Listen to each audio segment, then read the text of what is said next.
안녕하세요. 오늘도 사연살롱을 찾아주셔서 감사합니다. 서울에서 미용실을 운영하고 있는 20대 후반 여자입니다.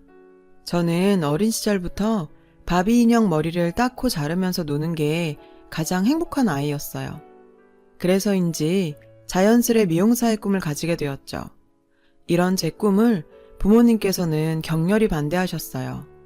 사실 할아버지부터 엄마 아빠까지 다 변호사인 집 외동딸이 뜬금없이 미용고에 진학하겠다 하니 본인들의 길을 따라 변호사가 되길 기대하셨던 부모님으로서는 기가 막힐 일이었죠.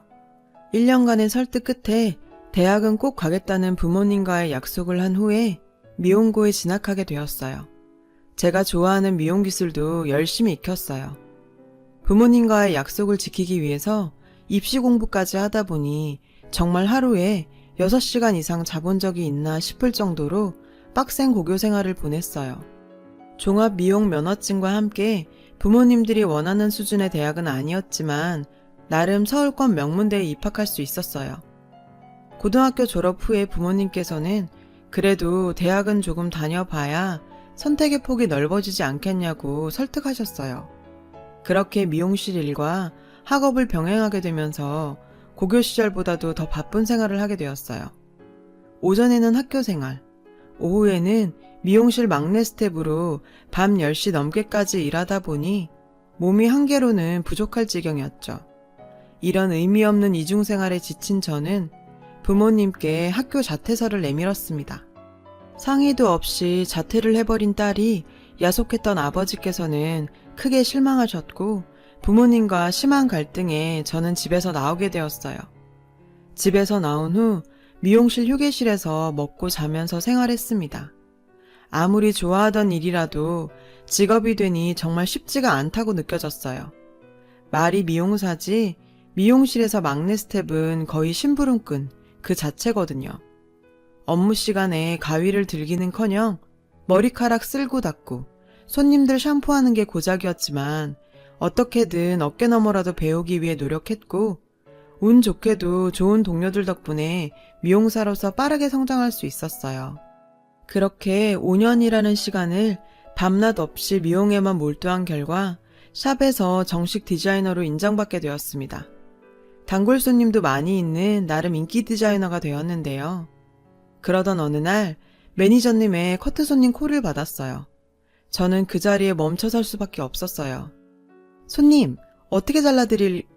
아빠. 그 자리에는 아빠가 앉아 계시는 거예요. 지난 5년간 엄마랑은 가끔 연락하며 부모님의 소식은 듣고 있었지만 아빠에게는 연락하지 못했던 게 사실이에요. 5년 만에 뵙는 아빠의 모습에 쏟아지는 눈물 꾹 참으면서 커트를 해드렸죠. 퇴근 후 근처 카페에서 이야기를 나누게 되었어요. 소희야, 많이 보고 싶었다. 이 아빠 욕심에 우리 딸 응원해주지는 못할 망정 내가 바보 같았구나. 미안하다. 아빠와 지난 5년간의 오해와 그리움을 쏟아내게 되었어요. 그리고 아빠는 이제 다시 집으로 돌아왔으면 좋겠다고 말씀하시더군요. 마침 개인샵 오픈을 생각하고 있던 저는 본가 근처에서 개인샵을 시작하게 되었어요. 이전 가게에서 단골이던 분들이 저를 잊지 않고 찾아주셔서 예약이 필수인 미용실이 되었습니다. 손님으로 온 그 남자도 만나게 되었죠. 가게 오픈하고 한 달쯤 됐을 땐가? 마감을 준비하고 있는데 남자 손님 한 분이 헐레벌떡 들어오셨는데 혹시 지금 커트 되나요? 사실 청소까지 끝나고 마감하려고 했던 차라 돌려보낼까 했었거든요. 마감 시간 전에 오기 위해 급하게 뛰어왔는지 가쁜 숨을 쉬는 그의 모습에 그럴 수가 없었어요. 그의 머리를 자르며 이야기를 들어보니 당장 내일 아침에 클라이언트 미팅이 있었는데 머리가 너무 지저분해서 퇴근하자마자 달려왔다고 설명했어요. 커트를 마쳐서 다행이라며 다음에도 꼭 또 오겠다고요. 그때까지만 해도 저는 그저 단골 손님 하나 더 생겼다는 생각을 할 뿐이었죠. 그는 그 후로 3주마다 머리를 자르러 와서 이런저런 시시콜콜한 이야기까지 나누게 되다 보니 연애 상담까지 할 정도로 친해지게 되었어요. 저보다 3살 많은 그는 국내 굴지의 대기업을 다니고 있었어요. 여자친구를 안 사귄 지 3년이나 됐다면서 올 때마다 외롭다는 타령에 친한 언니를 소개시켜줬어요. 그리고 얼마 지나지 않아서 그 남자와 소개팅했던 언니에게 전화가 왔어요. 소희야, 그 남자 뭐니? 소개팅 나와서 네 얘기만 1시간 하다 갔어. 나 참, 걔 너한테 관심 있는 거 아니니? 소개팅 자리에서 그 남자의 행동에 화가 몹시 난 그 언니에게 소개팅 주선자로서 면목이 없긴 했어요. 그래도 왜인지 기분이 마냥 나쁘지만은 않더라고요. 역시나 3주 뒤 머리를 자르러 온 그에게 그날 소개팅에 대해서 물어봤죠. 석진씨, 소개팅 어땠어요? 소희씨, 눈치가 좀 없으시네요. 그분한테 제 이야기 못 들으셨어요? 제가 이 정도면 많이 표현했다고 생각했는데. 그는 그렇게 갑작스럽게 고백을 했어요.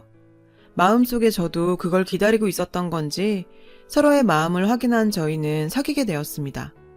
6개월간의 짧은 연애 끝에 결혼을 약속하게 되었어요. 정말 여기까지는 행복한 장밋빛 미래만 있을 거라고 생각했죠. 제 앞에 예비시댁이라는 어마어마한 산이 앞을 가로막을 거라고는 생각도 못한 거예요. 결혼 허락받으러 간 그의 집에는 온 집안 식구가 모여 있었어요. 첫 인상부터 심상치 않은 집안이라는 생각이 들었는데요. 네 이야기는 들었다. 미용사라고? 네가 들었는지 모르겠지만 우리 집안은 학자 집안이다. 사실 네가 내 눈에 탐탁치는 않지만 우리 석진이가 좋다고 하니 결혼은 허락하겠다만 지켜보마. 아무리 그래도 처음 보는 예비 며느리에게 학자 집안 얘기를 하다니 순간 너무 당황해서 어떤 말도 할 수 없었어요. 가시방석에 앉아있는 듯한 그 자리를 빨리 벗어나고만 싶었어요. 그래도 그때까진 예비 시모와의 관계가 걱정되기는 했지만 저희 둘만 사랑한다면 큰 문제가 되진 않을 거라 생각했어요. 결혼 준비에 박차를 가하고 있었던 어느 날 예비 시모께 전화가 왔어요. 할 말이 있다며 집으로 저를 부른 예비 시모께서는 저에게 정말 치욕적인 요구를 하시더라고요. 내가 좀 알아보니 꼭 네가 그렇다는 건 아니지만 미용사들이 좀 문란하다는 이야기가 있더라. 그래서 네 몸에 대해 몇 가지 검사를 좀 받아봐야겠다. 들으면서도 제 귀를 의심했어요. 결혼 전에 기본적인 검사를 하자고 하는 집들이 있다고 들었어요. 그 정도 당연히 할 수 있다고 생각했고요. 그런데 미용사들이 문란하더라. 이게 도대체 예비 며느리한테 할 소린가요? 예비 시모의 치욕적인 발언 앞에 그냥 넘어갈 수는 없었어요. 어머님, 아무리 그래도 말씀이 좀 지나치시네요. 문란이라뇨. 네가 이렇게 나오니까 내 솔직히 말하마. 내가 그 전에도 말했지만 우리 집이 그야말로 엘리트 집안이다. 고졸 며느리 봤는데 내가 그 정도 검사는 요구할 수 있는 거 아니니? 말 그대로 네가 예전에 밖에서 문란하게 놀다가 임신이라도 못하면 우리 집안 대가 끊길 수도 있지 않니? 아예 저를 문란한 여자 취급하는 예비 시모와 더는 이야기하고 싶지 않아서 집을 뛰쳐나와 버렸습니다. 남자친구한테 얘기했더니 저를 오랜 시간 설득을 하더군요. 그런 검사를 할 수도 있는 거니 부모님 말고 너랑 나를 위해서 받는 검사라 생각하자고. 좋은 일 앞두고 너무 기분 나쁘게만 받아들이지 말자는 말에 저도 못 이기는 척 남자친구와 함께 병원에서 검사를 받았어요. 검사 받는 동안도 이런 꼴을 당하면서도 결혼을 해야 하나? 라는 생각이 머릿속을 복잡하게 하더라고요.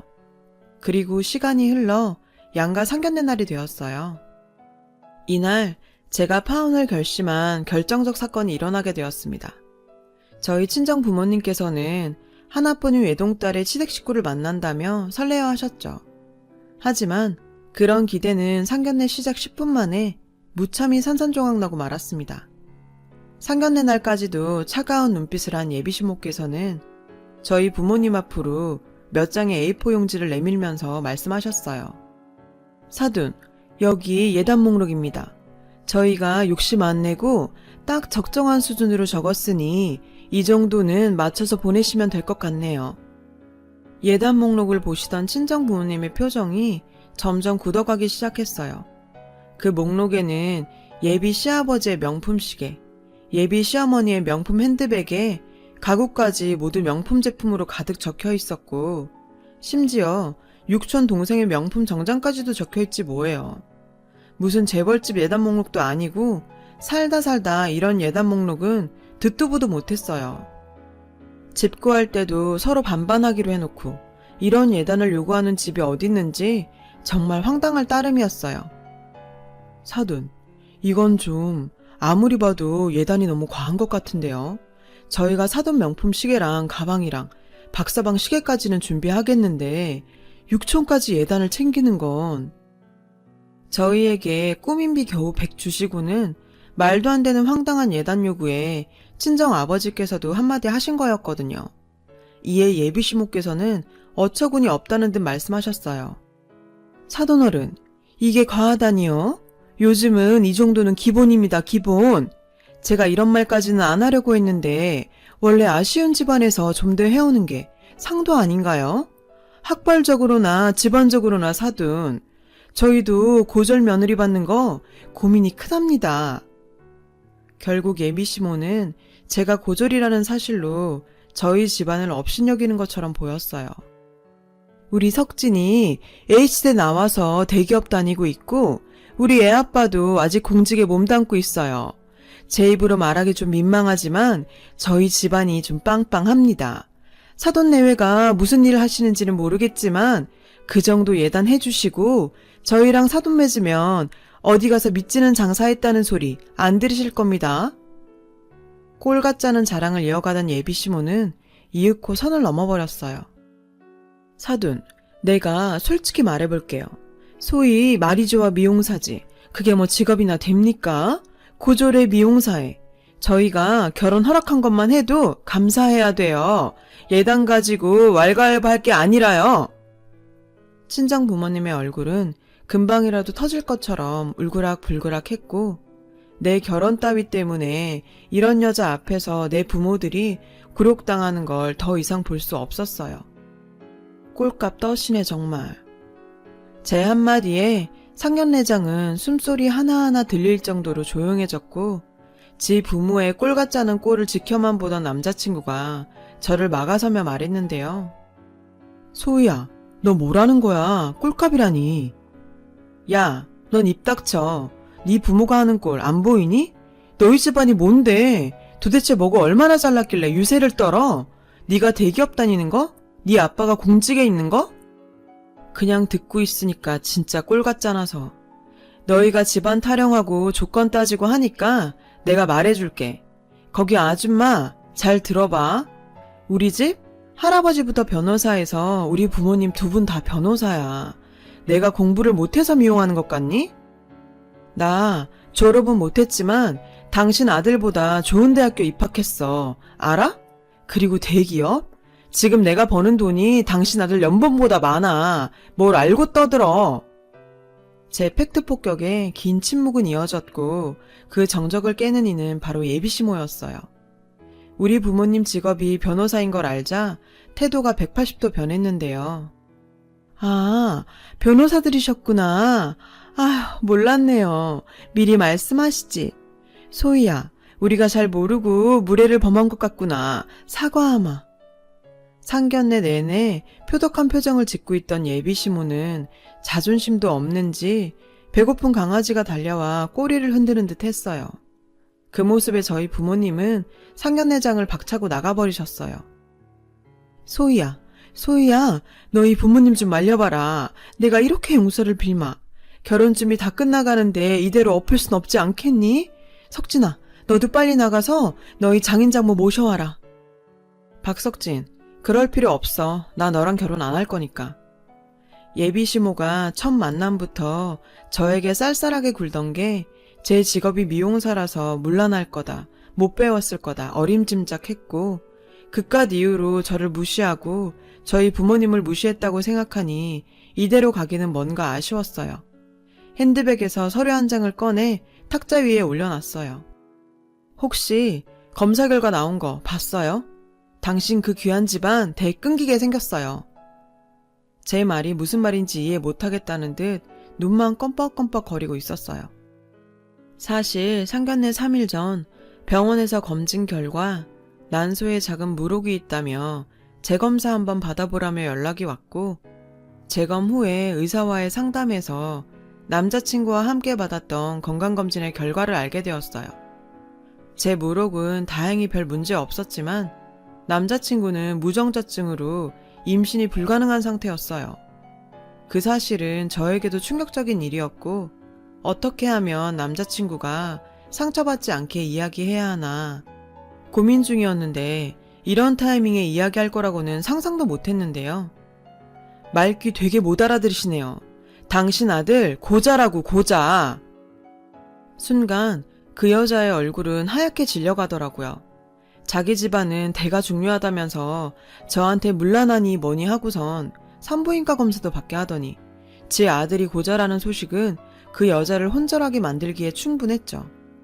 첫 만남부터 직업으로 사람 판단해서 무시하고, 조건 따지면서 저희 부모까지 무시하곤, 너네가 우리보다 딸리니 듣도 보도 못한 그런 예단을 내놓으라는 인간들에게 조금도 미안함이 들지 않고 오히려 속 시원했어요.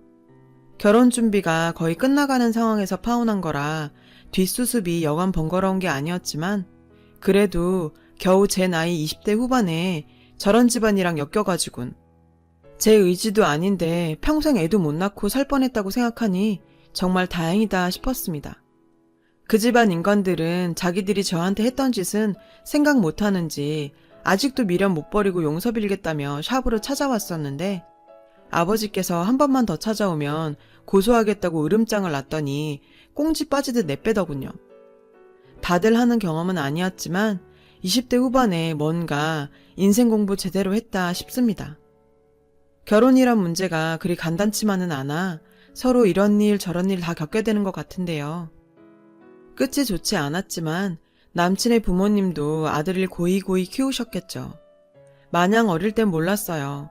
부모님의 기대가 부담스럽기만 했었거든요.